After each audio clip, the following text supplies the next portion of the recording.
I'm back with another video. I just saw a video where Kamala Harris was interviewed and she was asked a question in regards to black votes or a black agenda. How is it that helping all Americans help blacks when every president says the same thing, every representative says the same thing, but somehow blacks alone have a poverty rate of 21%? And of that, a lot of it are black males as well as single mothers. How is it that helping all Americans help black people when black people are still the highest in unemployment rate? Black males alone is over 11%. As a group, it's 7.5%. And Hispanics are right there behind. Right there following behind, over 5. So how is it that helping all Americans help black people when we have the most issues economically? And if you want to say that you are trying to do criminal reform, and this is not just for Kamala but for everyone, how is it that we can have FINRA to govern the banks, we can have Department of Education to govern the educational field, and we can have ECOE and all these other governmental bodies, but we can't have a governmental body to regulate the police across the board? All we need to do is have a third-party entity to govern that. If a certain number of claims are coming out of one person, then they get fired. If there's a certain number of lawsuits, then that chief gets fired. And that's how we can regulate that. But no one wants to do that. How about to prevent anyone from being in a poverty line, we can have a $15 minimum wage instead of $8, when the poverty level is $11 puts you at the poverty level. Because I think it's 24,000 a year or less is the poverty salary. So think about that. So essentially helping blacks can help the economy. If you don't want to help blacks, then just say so. Don't play games and act like you care about us, because you don't. I just took a snippet of the interview, so take a look, comment, and subscribe.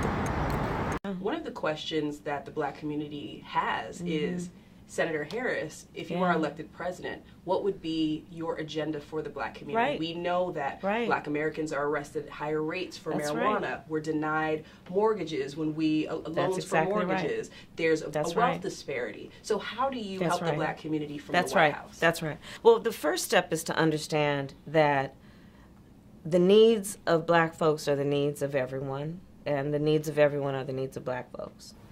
There is what we need to do around the point that you were raising about the economic disparities. I have a proposal that will be my first order of business when elected president, that is about lifting up middle-class working families. And what I'm proposing specifically is that families that are making $100,000 or less would get a tax credit that they would receive at up to $500 a month.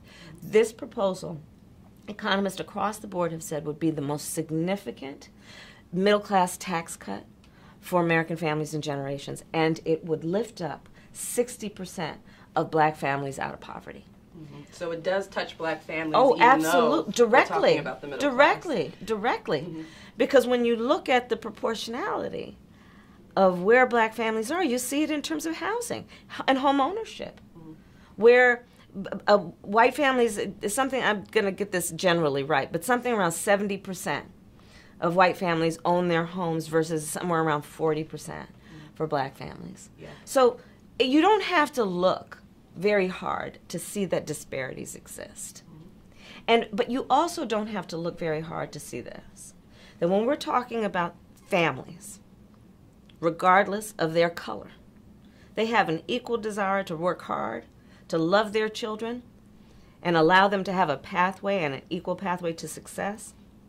Black mothers, white mothers of whatever race wake up in the middle of the night worrying about their children and their health and their well-being, and we need to address that. But I will say there's another issue that we need to address that's specific to black families, and that is this.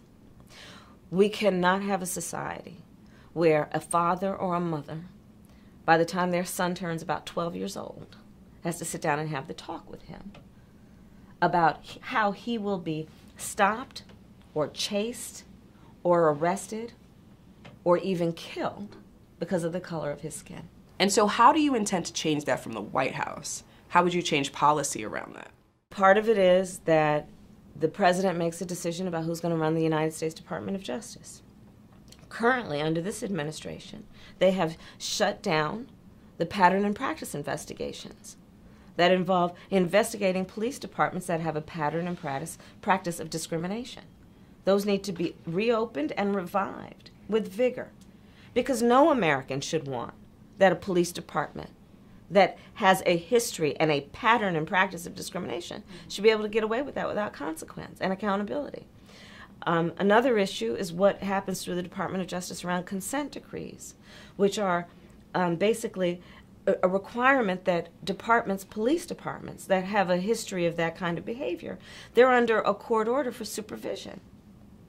This Department of Justice has essentially shut those down. Right. First order of business with me would be to revive those.